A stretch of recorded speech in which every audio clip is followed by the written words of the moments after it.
vez hayas visto esta imagen antes, la de las oficinas de Amazon antes de convertirse en una de las empresas más grandes del mundo. Y ahí tenemos a su creador, Jeff Bezos. Muchos al ver esta foto pensaron que fue un hombre que comenzó sin absolutamente nada, en una cochera, y fue escalando hasta convertirse en uno de los hombres más poderosos del planeta. Pero lo que muchos no saben es que esa imagen no es una cochera y que puede que esta empresa tenga objetivos que vayan más allá de solo hacer millones. Amazon es una de las empresas que más personas emplea a nivel global, pero también una de las que más invierte en automatización. Una combinación que tiene a algunos economistas preocupados, pues piensan que si sigue así podría provocar un colapso en el sistema. Y esto no es lo único. En los últimos años Amazon ha entrado en nuestros hogares, en nuestras computadoras, en nuestro supermercado, en las películas, series y música que consumimos y en casi cada producto que existe. Por todo esto y un par de tácticas monopólicas, algunos expertos apuntan a que Amazon está buscando ser el monopolio más grande del mundo. Pero el plan original de Jeff no era este, sino que todo comenzó con algo mucho más pequeño: vender libros. Verás, Jeff nació en enero de 1964 en Albuquerque, una ciudad del estado de Nuevo México, en Estados Unidos. Su madre se llama Jacqueline Gies y tiene apenas 17 años cuando nace Jeff. Todavía está en la preparatoria y la vida se le vuelve cuesta arriba. Aún así consigue trabajo como secretaria, cuida a su hijo y estudia por las noches hasta que logra graduarse. El padre biológico trabaja como repartidor de bicicletas y por motivos que no están del todo claros, se aleja de la vida del niño cuando todavía es muy pequeño. Eso deja a la madre como el único sostén hasta que con el tiempo conoce y se casa con Miguel Bezos, un inmigrante cubano que trabaja como ingeniero en Exxon, una de las principales empresas petroleras de Estados Unidos. Con una nueva figura en su vida, la familia se muda a Houston, Texas, y Miguel se convierte en el padre que Jeff necesita. Lo adopta legalmente, le da su apellido y le transmite valores como el esfuerzo, el sacrificio y el amor por el conocimiento. Es él quien despierta en el chico la pasión por la ingeniería y por resolver problemas, dos cualidades que marcarán su camino como emprendedor en el futuro. Gracias a esto, a medida que Jeff crece, muestra cada vez más interés por la tecnología, la ciencia y el espacio. Sueña con ser astronauta, sigue de cerca proyectos como el Apolo 11 y se fascina con la hazaña de Neil Armstrong al pisar la luna. Lee libros como Dune y obras de Isaac Asimov hasta volverse casi obsesivo con la idea de la exploración espacial, un interés que con el tiempo se transformará en uno de sus mayores logros. Pero de eso hablaremos más adelante. De a poco va desarrollando una gran habilidad para entender cómo funcionan las cosas a su alrededor. Él mismo cuenta en una entrevista que la primera vez que interactúa con una computadora es en la escuela primaria, donde ninguno de sus maestros sabía cómo usarla. Pero gracias a los manuales de instrucciones y a la curiosidad compartida con algunos compañeros, los niños terminan aprendiendo a manejarla. Hay que tener en cuenta que en esa época las computadoras no eran algo común, eran grandes, lentas y complicadas de entender. Solo los programadores o personas con conocimientos técnicos sabían cómo operarlas. Por eso que un grupo de chicos de primaria pudiera entenderlas ya mostraba que tenían cierta habilidad para la tecnología. Cuando llega a la adolescencia, Jeff y su familia se mudan a Miami. Allí entra al Miami Palmetto Senior High School, donde rápidamente se gana el apodo de El Cerebro por su habilidad en matemáticas, ciencias y tecnología. De esto no hay muchas fotos ni videos, ya que no era tan fácil tener acceso a ellos, pero se sabe que Jeff empieza a involucrarse en clubes escolares, toma clases avanzadas y trabaja en laboratorios. Es en este momento cuando su interés por la ingeniería y la programación crece aún más. Gracias a un periódico local se sabe que aproximadamente a los 18 años, Jeff da su primer paso en el mundo del emprendimiento al crear el Dream Institute, un campamento de verano de 10 días para chicos de primaria que organicen su propia casa. Usa su habitación como aula, donde enseña temas como ciencia y lectura.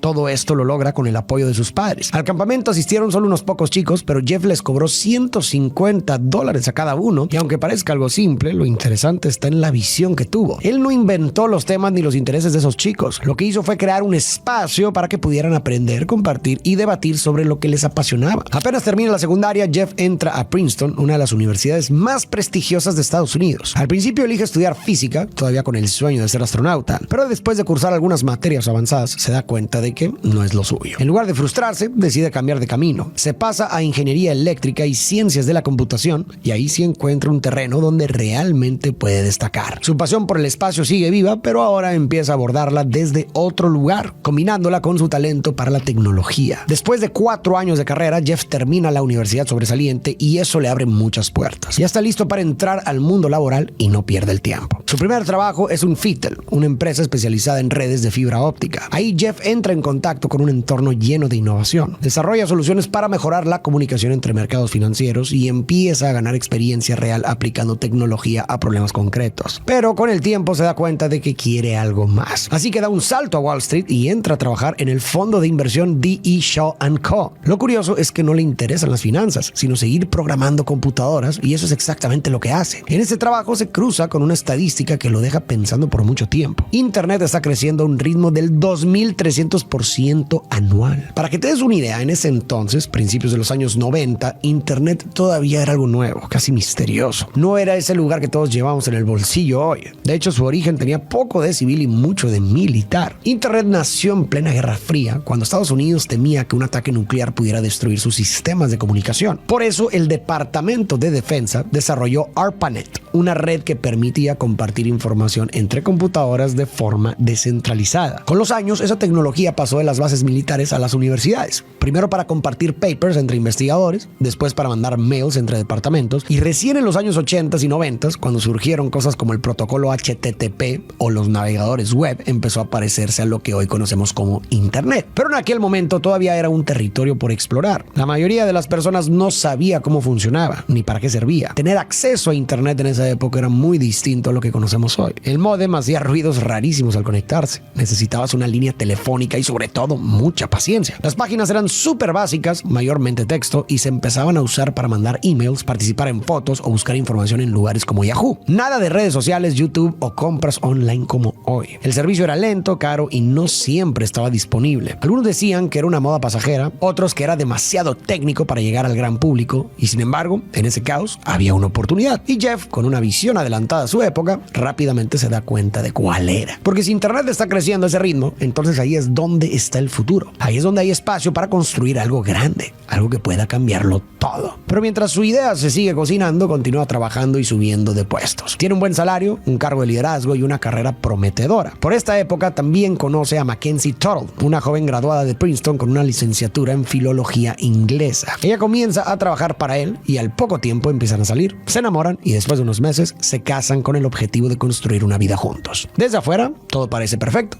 pero por dentro hay algo que no termina de encajar. Como le ocurre a muchos que crecen rodeados de avances tecnológicos, Jeff empieza a obsesionarse con una idea. Esa estadística que vio no deja de dar vueltas en su cabeza, así que se sienta y comienza a analizar qué podría hacer con eso. De tantas ideas que se le ocurren, decide que vender a través de Internet podría ser una gran opción. Estudia el mercado, las tendencias, el comportamiento de los usuarios y hace una lista con más de decenas de ideas de productos que podrían venderse online. El cielo es el límite. Podría vender objetos de cocina, equipo de fotografía, refacciones de autos, sábanas, drogas. Y entre todas estas opciones, Jeff elige vender libros. No porque fuera su gran pasión, sino porque entendió que tenían 3 ventajas que los harían funcionar en Internet. Primero, había una enorme variedad de títulos disponibles. Segundo, la gente ya estaba acostumbrada a comprarlos. Y tercero, eran productos fáciles de enviar por correo. Esa combinación los hacía perfectos para comenzar a experimentar con un comercio electrónico, ya que en esa época no existían plataformas de venta online como las conocemos ahora. En ese entonces, las personas solían ir a tiendas físicas para comprar libros o esperar largos plazos para conseguirlos si no estaban disponibles en su localidad. La forma de mejorarlo sería ofrecer un espacio online donde los usuarios pudieran navegar por un catálogo de millones de libros y comprarlos con solo unos clics. Así podrían hacerlo sin tener que ir a una librería ni esperar días para que los libros llegaran a las estanterías. Un lugar donde desde su computadora en casa pudieran hacer un pedido y recibirlo directamente en su puerta. Todo esto no requería desarrollar una logística complicada. Era un negocio con un riesgo relativamente bajo, pero con un potencial de expansión inmenso. Algo que Jeff visualizó como la oportunidad perfecta para experimentar con un nuevo tipo de mercado. Cuando Jeff Bezos tiene claro lo que quiere hacer, pide una reunión con su jefe, David Shaw. Llega con todo lo investigado y la idea de crear una tienda de libros en línea, aprovechando el crecimiento imparable de Internet. El plan inicial es desarrollar el proyecto junto a su jefe, pero según la dramatización de su vida, aunque no sabemos si es completamente fiel a la realidad, el jefe le sugiere que alguien con una posición tan estable como la suya no debería arriesgarse con una idea así. Y desde la lógica de alguien en lo alto del mundo corporativo, tiene sentido. Sin embargo, Jeff no piensa igual. Después de un largo día de trabajo y tras recibir oír las desalentadoras palabras de su jefe, habla con su esposa sobre la idea. Y muy al contrario de su jefe, la mujer lo apoya y lo alienta a seguir adelante. Así que juntos toman el riesgo de dejar sus trabajos estables, o sea, todo lo que tienen, para dedicarse por completo al proyecto. Consigue un pequeñísimo capital para invertir, del cual hablaré más adelante, y ambos fijan el rumbo hacia la costa oeste de Estados Unidos, específicamente a Seattle, donde deciden comprar una casa. Eligen esta ciudad de manera estratégica porque está cerca de Ingram, uno de los principales distribuidores de libros, lo que les permitirá cumplir los pedidos más rápido. Además, Seattle cuenta con un ecosistema tecnológico en crecimiento impulsado por gigantes como Microsoft y es más barata que Silicon Valley, el destino preferido de muchos emprendedores. Es así como Jeff se aleja del mundo corporativo, de los trajes y los ascensores de vidrio y pasa a estar en un garaje donde va a construir algo que todavía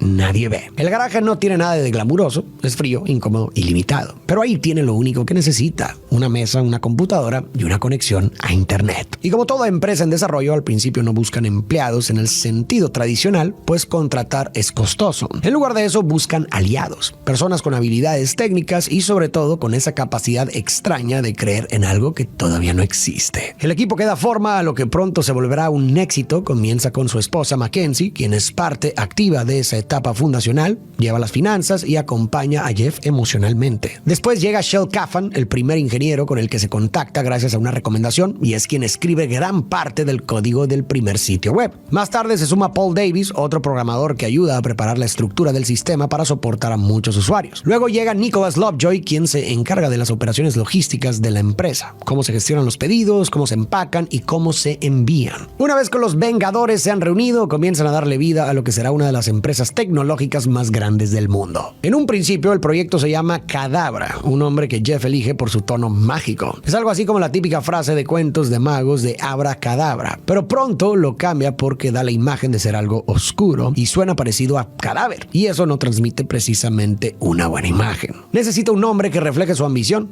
y así nace Amazon, algo que suena similar fonéticamente hablando al río más grande del mundo. Además, al comenzar con la letra A, tiene una ventaja estratégica en los listados alfabéticos de la web para ser visible en los inicios de las búsquedas. Amazon suena fuerte, es fácil de recordar y representa exactamente lo que Jeff quiere construir: un gigante del comercio digital capaz de abarcar todo. Y aunque cuentan con pocos recursos en comparación con lo que quieren lograr, tienen una enorme dosis de creatividad y convicción. Con lo que hay a mano y después de mucho programar, corregir e idear, construyen su primer sitio web. Este se ve bastante arcaico, pero para ser los años 90 ya tiene bastantes funciones que hoy damos por hecho, pero en ese momento fueron revolucionarias. Funciones como un buscador por título, reseñas de usuarios y un carrito de compras básico. Luego de terminar la programación de la página, en julio de 1995, Amazon abre sus puertas virtuales al público y sorprendentemente hay cientos de miles de libros ahí. Algo bastante extraño si se piensa que no tienen dinero ni para una oficina. Y es que a Jeff se le ocurre una estrategia simple pero brillante. En vez de comprar los libros por adelantado, decide esperar a que alguien haga un pedido. Solo entonces Amazon solicita ese libro directamente al mayorista. Es un modelo bajo demanda, no hay inventario acumulado y tampoco se necesita una gran inversión inicial en stock. Y si se da el caso en el que el mayorista no tiene libro, Jeff va a librerías físicas, compra el ejemplar y lo envía al cliente. Y así se asegura de que cada persona reciba lo que pidió, aunque eso implique hacerlo a mano. Gracias a ese sistema, logran que a pesar de ser una librería nueva, tenga muchísimos títulos disponibles desde el día en que abren sus servicios. Y todo porque no tienen que invertir en stock ni llenar estantes. Solo piden lo justo en el momento que lo necesitan. Ese modelo, el famoso Just in Time, les permite competir con los gigantes siendo apenas unos principiantes. Al principio, Jeff no invierte ni un solo dólar en publicitar el sitio, así que las primeras compras vienen de conocidos o personas cercanas. Investigando más sobre ese primer paso, descubrí que el primer libro vendido fue Fluid Concepts and Creative Analogies, de Douglas Hofstadter. El comprador fue John Wainwright, un programador australiano y amigo de uno de los ingenieros que compró el libro solo para probar si el sitio realmente funcionaba. Una vez que esta compra se realiza, el equipo sigue todo el proceso manualmente. Piden el libro al mayorista, lo reciben, lo empacan y lo envían hasta Australia. Todo el trabajo es manual. Empacan los libros a mano, usan cajas recicladas y etiquetan cada pedido uno por uno. Nada muy elegante, pero sí tremendamente efectivo para quien compra. Y así paso a paso, con ese enfoque simple, pero muy eficiente, Amazon empieza a ganar terreno. Con ese mismo sistema va aceptando pedido tras pedido y comienza a construir su reputación. En solo un mes ya opera en todo Estados Unidos y llega a más de 45 países con una estructura eficaz y la convicción de que el modelo puede escalar.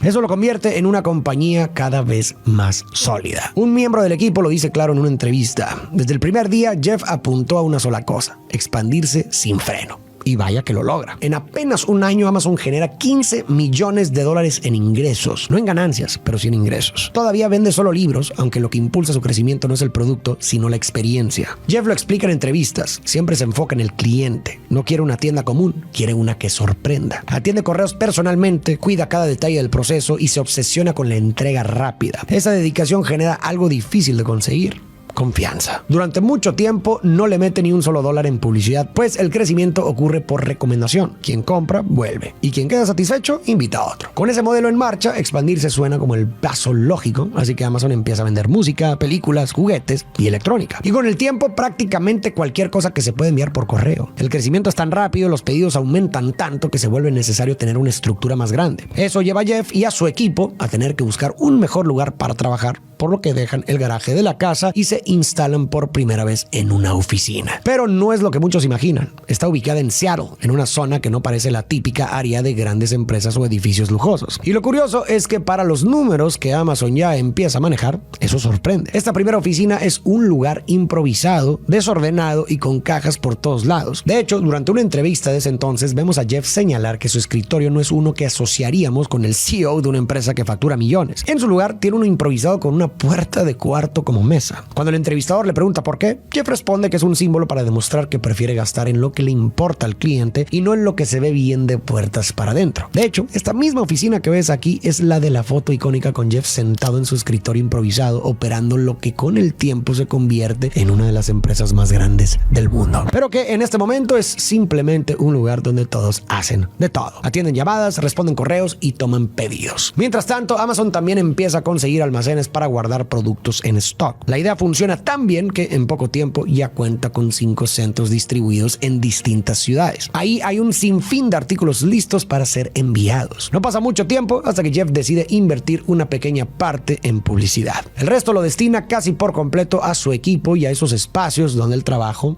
no se detiene. Se embalan pedidos, se etiquetan paquetes, se cargan cajas y se sale al correo. Todo se mueve a un ritmo constante. Para este punto podríamos decir que Jeff Bezos es todo un emprendedor de éxito, un hombre de traje, millonario, a cargo de uno de los negocios con más crecimiento del país, y todo esto sin haber heredado ni la empresa ni un solo peso de sus padres, lo que parecería indicar que cualquiera podría crear una empresa de ese tamaño y hacerse rico si realmente quisiera, ¿verdad? Bueno, no del todo. De hecho, el préstamo que mencioné anteriormente jugó un papel fundamental en todo esto, y en un momento te explicaré por qué. Pero lo menciono porque será importante para entender un tema que quiero abordar en este video: el mito del hombre hecho a sí mismo. Desde esa época hasta hace pocos años, la figura del emprendedor comenzó a promoverse como la de alguien que lo logra todo por su cuenta. Se empezaron a contar historias de personas que partían desde cero, sin dinero, recursos, hundidas en la pobreza, comiendo agua y cenando tacos de aire, pero que gracias a su esfuerzo y habilidades lograron volverse millonarias. Steve Jobs es uno de los grandes ejemplos de este relato. Su historia con Apple comenzó en un pequeño garaje y terminó convirtiéndose en una de las empresas más grandes del mundo. La gente empezó a pensar, si él pudo hacerlo,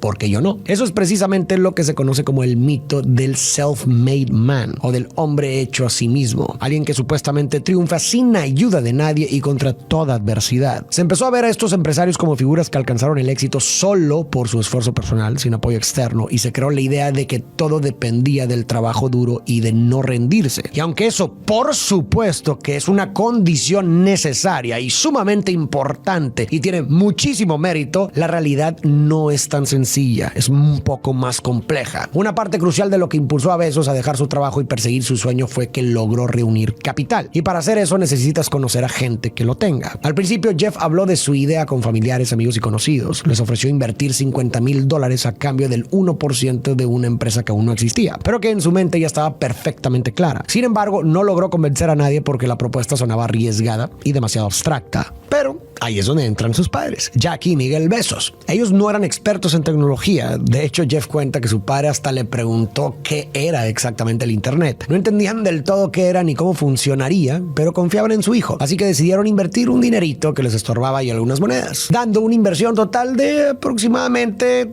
$300,000. No era una empresa hecha y derecha, sino en un sueño. En muchas historias de éxito sucede algo que a veces se omite, que es el contexto. Steve Jobs, por ejemplo, creció con acceso a buena educación y con el apoyo económico de su familia. Sin esas condiciones, tal vez nunca habría podido crear Apple. Ahí es donde el punto de partida importa. Yo no creo que tenga nada de malo nacer con ventajas. De hecho, ojalá todos tuviéramos ese privilegio. El problema, creo, es que no todos tienen acceso a esas ventajas. Y mientras sigamos creyendo como sociedad que el simple hecho de esforzarse basta para salir adelante, estamos dejando fuera una parte fundamental de la ecuación, que son las condiciones que anteceden al éxito. Porque cuando ignoramos esas condiciones, también estamos enviando el mensaje implícito de que cualquier persona puede lograrlo sin importar nada externo, y que si no lo consigue es porque no se esforzó lo suficiente. Y mientras toda la responsabilidad recae en el individuo, las barreras estructurales quedan invisibles y se perpetúan. Piénsalo así: ¿qué hubiera pasado si Jeff Bezos, por ejemplo, hubiera nacido en un barrio marginal de Latinoamérica? Muy probablemente ni siquiera habría tenido acceso a internet, y aunque hubiera tenido una gran idea o un gran potencial, las condiciones habrían limitado muchísimo su posibilidad de desarrollarla. Pero si pensamos que todo depende del esfuerzo personal y no hay apoyo, ni recursos, ni red, entonces cuando ese potencial se quede estancado, simplemente diremos que no se esforzó lo suficiente, cuando en realidad el peso de las circunstancias a veces puede ser mucho más aplastante que la fuerza de voluntad. Sí, claro que hay personas que logran el éxito incluso en contextos muy difíciles, pero esos casos suelen ser la excepción, no la regla. Y el problema de justificar el estado actual de las cosas con excepciones es que el estado actual se vuelve eterno. Porque no puede ser normal que alguien con talento, con ideas o con ganas tenga que preocuparse por si va a encontrar apoyo o no. Me duele de verdad pensar en tantas personas con muchísimo potencial y talento que nunca tuvieron suelo firme bajo sus pies. Y mientras no existan políticas, programas o condiciones más justas para todos, el esfuerzo, aunque necesario, no siempre será suficiente. Aún así, y sin dejar de exigir que las cosas cambien, quizás lo único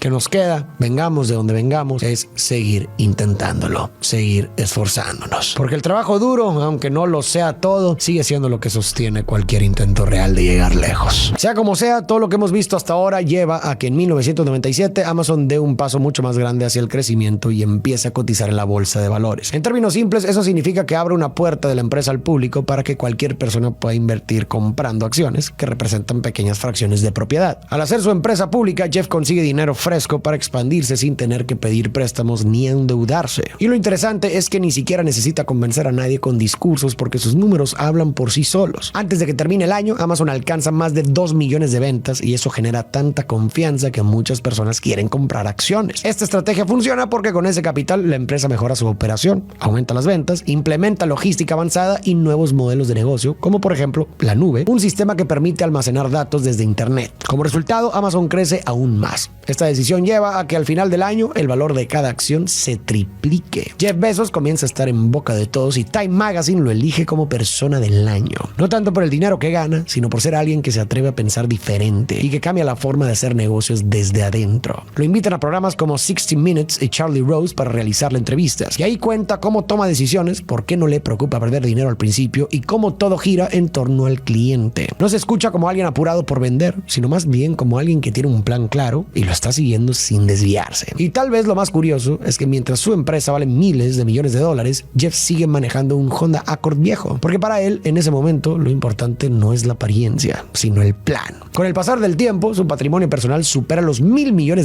y Amazon deja de ser una empresa pequeña. Supera los 9,000 empleados e invierte millones en tecnología y logística para sostener su crecimiento. Una de las apuestas más grandes es el software. En una entrevista, Jeff muestra cómo la página aprende del comportamiento de cada usuario. Después de que alguien crea una cuenta y hace una compra, el sitio empieza a sugerir productos que podrían interesarle. Cuanto más lo usas, más afina sus recomendaciones, y eso en internet es oro. Hoy eso parece algo común. Lo vemos en plataformas como Facebook o TikTok, donde los algoritmos adaptan el contenido según tus gustos. Pero en ese momento es algo completamente nuevo. Toda esa información se almacena en las computadoras más avanzadas del momento, con una capacidad enorme que Jeff protege con extremo cuidado. Con ese mismo enfoque empieza a rodearse de los mejores talentos del mercado, incluso atrayendo a ejecutivos de la competencia. Y en lugar de enfocarse en ganar dinero rápido, sigue reinvirtiendo cada dólar, apostando a largo plazo. Ya no es visto solo como el creador de una tienda en línea, empieza a ser reconocido como alguien que está redefiniendo la forma de hacer negocios. Con el respaldo, las condiciones y el momento a su favor, la vida de Jeff comienza a transformarse por completo.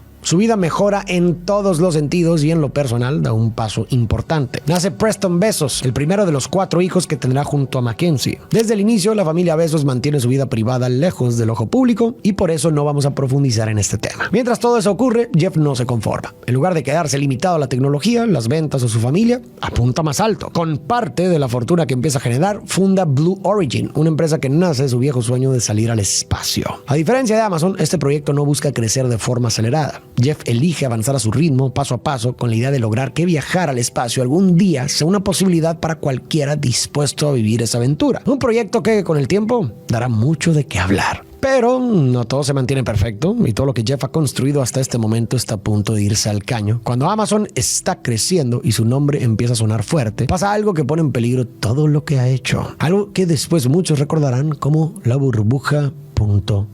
En pocas palabras, es cuando Internet se pone tan de moda que mucha gente empieza a creer que cualquier empresa con una página web va a ser un éxito seguro. Si el nombre lleva .com, ya todo el mundo quiere invertir. No importa si la empresa gana dinero o si tiene un plan real para crecer. Lo único que importa es subirse a la ola en la que creen que se volverán ricos. Y eso crea una ilusión, una burbuja. Las empresas y las personas comienzan a invertir más y más en negocios.com basura, lo que infla sus precios demasiado. Muchas de esas empresas no son como Amazon, no tienen planes de crecimiento ni ventas, solo son promesas que no llegarán a ningún lado. El problema es que cuando los inversionistas se dan cuenta de que la mayoría de esas empresas no vale lo que dicen, se asustan, empiezan a vender sus acciones y como todos hacen lo mismo al mismo tiempo, los precios se desploman de repente. O sea que la burbuja de evaluaciones infladas termina explotando. Amazon, aunque es una de las más grandes del comercio online, tampoco se salva. Al final forma parte del mismo mundo que todas esas .com y aunque vende millones y tiene un negocio real, igual queda atrapada en el miedo general. Los inversionistas se asustan, no se detienen a analizar qué empresas funcionan o cuáles no, simplemente venden todo. Y este suceso histórico da como resultado que las acciones de Amazon pierdan casi un 90% de su valor. Pero Jeff, en lugar de enfocarse en buscar soluciones inmediatas, apuesta a largo plazo. Invierte en automatizar procesos, lo que significa que despide a algunos empleados y empieza a asociarse con más de 400 minoristas. Esto le permite convertir a Amazon en una plataforma mucho más grande, con un catálogo inmenso y cada vez más variado. Gracias a esta estrategia, Amazon resiste el golpe de la burbuja.com y sale fortalecido. Pero este crecimiento no se basa solo en la competencia justa y el valor añadido, sino también en tácticas que algunas personas consideran como monopólicas. Una de estas tácticas que complementa su estrategia de asociarse con minoristas es la imitación de productos exitosos vendidos por otros vendedores en su plataforma o fuera de ella. Cuando un producto tiene éxito, Amazon lo copia y lo vende bajo su propia marca a precios más bajos y con mejor visibilidad, lo que obliga a los competidores a salir del mercado. El ejemplo más claro y conocido de estas tácticas es uno llamado Diapers.com. Pon atención porque aquí se pone turbia la cosa. Alrededor del año 2008 y 2009, una pequeña empresa llamada Diapers.com había estado creciendo a pasos agigantados, pues sus fundadores se habían dado cuenta de que el negocio de vender pañales en línea estaba completamente desatendido. Gracias a una buena idea y mucho trabajo, consiguieron crear y posicionar la empresa como la líder en la venta de pañales online. Después de eso, continuaron expandiéndose con otras tiendas en línea que vendían esenciales para el hogar, como pasta de dientes, papel higiénico, jabón, etc. Y aunque Diapers.com seguía siendo la principal fuente de ingresos, los productos esenciales para el hogar comenzaban a venderse tan bien que Amazon empezó a alarmarse. Llegaron a la conclusión de que Diapers.com era una amenaza en el nicho de productos para bebés, por lo que intentaron comprarla para absorberla. Pero sus fundadores se negaron. En respuesta, Amazon inició una de las guerras de precios más grandes que el mundo haya visto. Amazon lanzó Amazon Mom, un programa con descuentos agresivos en pañales, envíos gratuitos y promociones que igualaban o superaban los precios de Diapers.com. Según documentos internos, Amazon incluso vendía pañales con pérdida para sacar del mercado a su competidor. En consecuencia, Diapers.com comenzó a perder mercado. Sus ventas bajaron y al no ser una empresa tan grande, no podían permitirse bajar los precios para igualar los de Amazon, o al menos no durante tanto tiempo. Y al ser una empresa tan grande, lo único que Amazon tenía que hacer era bajar el precio y esperar a que la competencia no pudiera seguir con el juego, se ahogara o aceptara venderse. Y como resultado de todo esto, Diapers.com no aguantó más y decidió venderse. Amazon se salió con la suya porque la compró por una fracción mínima de lo que realmente valía y después de eso restableció los precios de sus pañales, incluso con un margen más alto que antes. Lo que hizo Amazon aquí fue legal, pero juega en una zona gris bastante peculiar, pues roza acciones que sí son ilegales en algunos países países y se les conoce como pricing predatorio. El problema es que solo puede considerarse ilegal y una práctica monopólica si se demuestra intención y daño en la competencia, y eso es un poco difícil de probar de forma rigurosa. Recuerda bien estas tácticas porque hablaremos de ellas más adelante. Después de sobrevivir a la burbuja.com, cuando muchas empresas desaparecen y Amazon apenas logra sostenerse, Jeff entiende que no basta con aguantar, hay que reinventarse. Y es entonces cuando lanza dos ideas que van a cambiar por completo la historia de la empresa: Amazon Prime y el Kindle. En este punto, el mundo del internet ya ha avanzado tanto que empiezan a surgir emprendedores de todos lados. Uno de ellos es Reed Hastings, creador de Netflix, que lanza una plataforma con un modelo de suscripción para ver películas desde casa, revolucionando el consumo de contenido. Jeff observa esto con atención y se da cuenta de que esa lógica se puede aplicar también a su gigantesco imperio de ventas online. Y es así como lanza Amazon Prime. Arma su plataforma, a la cual llamó con este nombre, y le pone una membresía anual que le da a los usuarios envíos gratuitos en sus compras online, inspirado en el modelo de Netflix. Jeff apuesta a que si se elimina esa barrera, comprarán más seguido, y acierta. Los clientes compran más mientras sienten esa exclusividad y la experiencia de compra se vuelve más sencilla. Con el tiempo, esa membresía se transforma y añaden más cosas a la misma. Ya no se trata únicamente de los envíos, incluye series, películas, música y descuentos. Amazon comienza a sentirse como un espacio donde todo está conectado. Y cuando esa transformación todavía está en marcha, Jeff lanza su siguiente jugada: el Kindle. Este es un aparato que nace del sueño o el objetivo de que leer en digital sea tan cómodo como hacerlo en papel, pero no es sencillo. Los dispositivos del momento son pesados, brillan demasiado y cansan la vista. No están pensados para largas horas de lectura, así que Jeff se obsesiona con resolver ese problema. Toma los dispositivos electrónicos y los lectores digitales para crear algo liviano, con tinta electrónica, sin reflejo y con la idea de que simule la experiencia del papel. Después de años de desarrollo, lanzan el primer Kindle, un dispositivo que revoluciona la manera de leer. Al Kindle le integran una tienda digital, así que en cuestión de segundos cualquier persona puede empezar a leer desde cualquier parte del mundo sin esperar envíos, sin correspondencia, con miles de títulos reunidos en un solo lugar y al alcance de un clic. Para que te des una idea del impacto, el día que sale a la venta el Kindle se agota en 5 horas. Después de esto, a Amazon se le ocurren grandes ideas una tras otra. En 2012, Amazon compra Kiva Systems, una empresa que fabrica robots. A partir de ahí, comienza a integrar estas máquinas en sus almacenes para hacer el proceso de preparación de pedidos más rápido y eficiente. Los primeros robots no son humanoides ni realizan tareas complejas. Su función es moverse por el almacén cargando estanterías enteras y llevarlas directamente donde los empleados los necesitan. Esto elimina el esfuerzo físico que los trabajadores realizaban al recorrer kilómetros buscando productos. A partir de este momento, Amazon comienza a sustituir gradualmente a los humanos en una parte específica del proceso: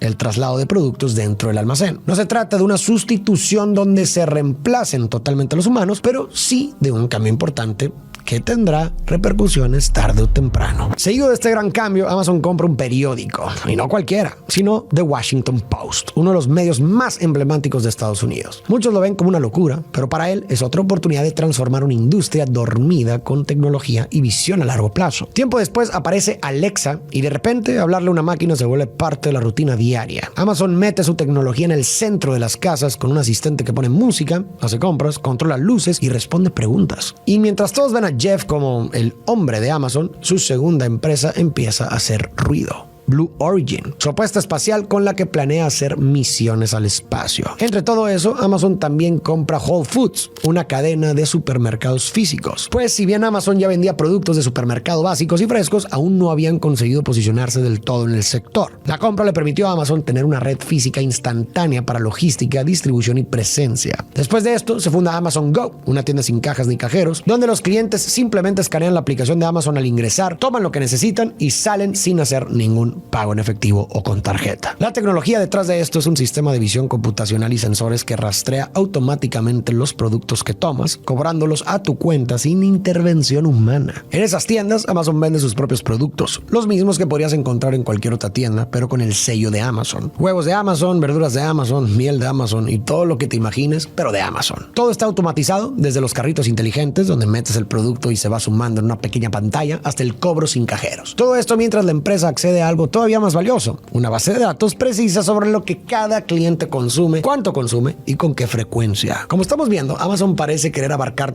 todos los sectores de la economía: electrodomésticos, música, series, ropa, productos básicos, comida, todo lo que pueda venderse por paquetería. Si un producto vende bien, Amazon lo copia, lo maquila con la misma empresa y lo lanza bajo su propia marca. Es casi como si buscara ser la única tienda y el único servicio del mundo. Y si algún día lo logro, algunos economistas sugieren dos grandes riesgos para la economía: la monopolización y el colapso de la demanda agregada. De esto último hablaremos más adelante. Por ahora, enfoquémonos en lo primero. Cuando Amazon entra en un sector, suele hacerlo vendiendo más barato que nadie. Gracias a su infraestructura propia y al ingreso constante de Prime, puede bajar sus márgenes o incluso vender a pérdida por un tiempo. Así, gana terreno. Y una vez que domina, lanza su versión del producto, la posiciona mejor en las búsquedas y se queda con la mayoría del mercado. Eso fue lo que pasó con las librerías. Muchas no pudieron competir con los precios ni con la comodidad de comprar desde casa. La gente dejó de ir, las tiendas dejaron de vender y cerraron. Diapers.com es otro buen ejemplo. Ese patrón empezó a repetirse en otras industrias: videoclubes, tiendas de música, pequeños comercios de electrónica. Todo lo que Amazon empezó a vender más barato y rápido hizo que otros negocios dejaran de ser rentables. No porque fueran malos, sino porque competir contra quien fabrica, vende, reparte, anuncia y además te cobra por estar en su plataforma es que es imposible. Y el resultado fue una sola empresa acumulando cada vez más poder, hasta convertirse en casi un monopolio. Y esto no es exagerar. Más adelante, en esta línea temporal que estamos manejando, Amazon será formalmente demandado por gobiernos y organismos internacionales por estas mismas tácticas. Por ejemplo, en el 2020, la Unión Europea acusó a Amazon de usar la información de los vendedores para copiar sus productos y posicionar mejor los suyos. Para evitar multas, Amazon aceptó poner límites a esa práctica. En 2022, el estado de California demandó a Amazon por obligar a los vendedores a no ofrecer precios más bajos en otras páginas. Eso hacía que todo se mantuviera caro y sin competencia. En el 2023, la FTC, una agencia del gobierno de Estados Unidos que protege a los consumidores, y 17 estados acusaron a Amazon de usar su poder para bloquear a la competencia y castigar a quienes intentaban vender por fuera de su sistema. Todo esto nos muestra que los gobiernos del mundo ya están empezando a reaccionar, aunque sea tarde, al enorme poder que ha ido acumulando esta compañía. Y es que parten de la idea de que los monopolios no solamente afectan a otras empresas, sino que también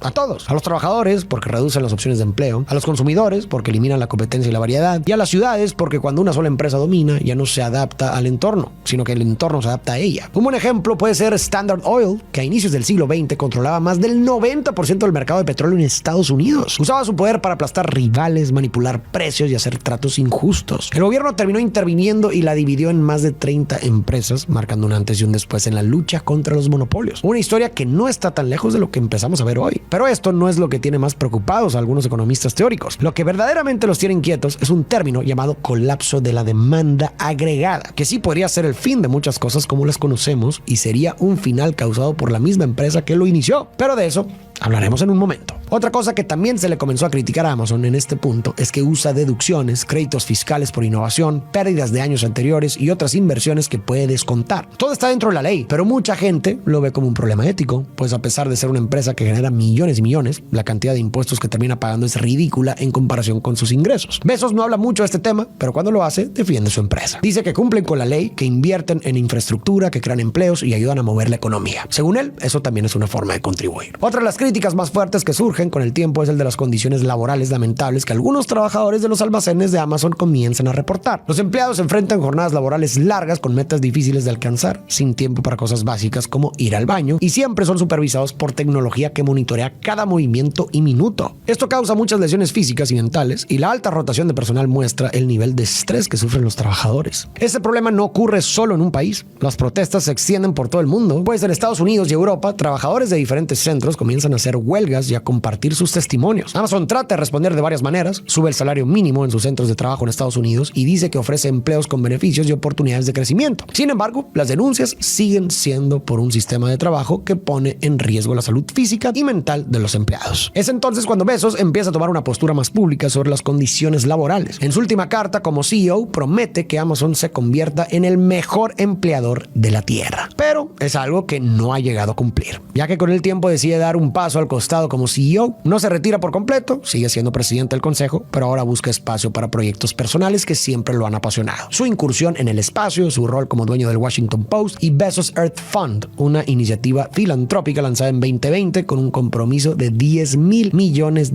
para combatir el cambio climático y proteger la biodiversidad. Y también es en este punto donde, gracias a todo lo que ha construido, que Jeff se convierte en el hombre más rico del mundo, superando incluso a Bill Gates. El relevo lo toma Andy Jassy, alguien que hereda una empresa exitosa, pero también hereda tensiones acumuladas durante años, críticas por las condiciones laborales, investigaciones por abuso de posición dominante y una expansión constante hacia sectores como la salud y el entretenimiento. Su misión es seguir creciendo la empresa en todas direcciones, y uno de los frentes que no puede dejar de lado es el de la tienda Amazon, en donde nunca se ha parado de innovar. Y en el mundo empresarial, crecer es aumentar los ingresos y reducir los costos. Para este punto, Amazon ya contaba con más de 1.6 millones de empleados en todo el mundo, lo que la convertía en la quinta empresa que más empleos generaba a nivel global. Pero también había acumulado más de 500,000 de robots trabajando en sus centros de distribución. Y en 2022 algo cambió. Ese año Amazon presentó una nueva generación de robots como Proteus, que puede moverse libremente entre humanos, y Sparrow, un brazo robótico diseñado para seleccionar, clasificar y mover productos. Tareas que hasta ese momento solo podían hacer los trabajadores humanos. Lo curioso es que justo en esas mismas fechas, la empresa inició una de las oleadas de despidos más grandes de su historia. Y aunque no todos estos despidos fueron en las áreas de almacenes o bodegas, esto no me parece coincidencia. En muchos almacenes de Amazon ya hay más máquinas que personas. Se estima que por cada 100 empleados humanos hay al menos 70 robots trabajando a su lado o en su lugar. Y eso nos lleva a la incomodidad de la siguiente pregunta. ¿Qué pasa si la empresa que más empleos genera en el mundo empieza a depender cada vez menos de la gente? Y eso no es una inquietud nueva. Durante la década de 1950, Henry Ford II, nieto del fundador de Ford, estaba mostrando con orgullo una de sus nuevas plantas automatizadas al líder sindical Walter Reuther, presidente del poderoso sindicato de trabajadores automotrices en Estados Unidos. Mientras recorría las instalaciones, Ford le señaló las máquinas de última generación que podían ensamblar autos con mínima intervención humana y le dijo: ¿cómo vas a hacer para que estas máquinas paguen cuotas sindicales? Reuther lo miró por un segundo y respondió con una pregunta aún más incómoda: ¿y tú cómo vas a hacer para que te compren autos? Más del 60% de los empleados despedidos en áreas como almacenes o logística no logran reinsertarse laboralmente en menos de 6 meses. Muchos de ellos no tienen formación digital, viven en zonas sin alternativas reales de empleo o simplemente ya no encajan en un mercado que cada vez valora más a los algoritmos que el esfuerzo humano. Y si cada vez menos personas logran reinsertarse en el mercado laboral, entonces, ¿quién va a comprar todos esos productos que Amazon tan eficientemente vende? Y aquí es donde se encienden las alarmas de algunos economistas, porque Amazon no solo está concentrando el mercado en sus manos, desplazando a librerías, tiendas de música, ferreterías, supermercados y negocios locales, sino que al mismo tiempo está invirtiendo miles de millones de dólares para automatizar los trabajos que antes sostenían a esas mismas personas. Y si Amazon se vuelve el único lugar donde comprar, pero también elimina progresivamente los empleos que daban a la gente el dinero para comprar, entonces tenemos un problema mucho más grande que la competencia desleal. Ese problema se llama colapso de la demanda agregada. Es decir, cuando ya no hay suficientes personas con ingresos reales para mantener el nivel de consumo necesario para que la economía funcione. Si las tiendas desaparecen, si los empleos se automatizan y si cada vez menos personas logran reinsertarse en el mercado laboral, entonces las ventas caen. Y si las ventas caen, Amazon gana menos. Y si Amazon gana menos, ya no puede sostener su infraestructura y eventualmente ni siquiera su propio modelo. A eso se refieren algunos economistas cuando dicen que Amazon podría convertirse en una serpiente tan grande que termine devorándose a sí misma y con ella arrastrar a millones de personas. Porque si se rompe la base del consumo, la gente común con un ingreso digno, no importa qué tan eficiente seas vendiendo, no habrá nadie del otro lado haciendo clic en comprar ahora y por lo tanto la cadena colapsaría. De momento, todo esto no son más que teorías un tanto apocalípticas a las que algunos economistas apuntan. Amazon, por su parte, ha dicho en repetidas ocasiones que su objetivo no es reemplazar a las personas, sino automatizar tareas repetitivas o físicamente exigentes y que la tecnología está diseñada para trabajar junto a los empleados, no para despedirlos. Según la propia empresa, la automatización busca mejorar la seguridad y la eficiencia, no reducir puestos de trabajo. Pero aunque estas proyecciones suenen drásticas, no parecen imposibles. Ahora, yo no pienso que Jeff Bezos o el nuevo CEO se hayan propuesto destruir empleos ni generar desigualdad. Amazon es al final una empresa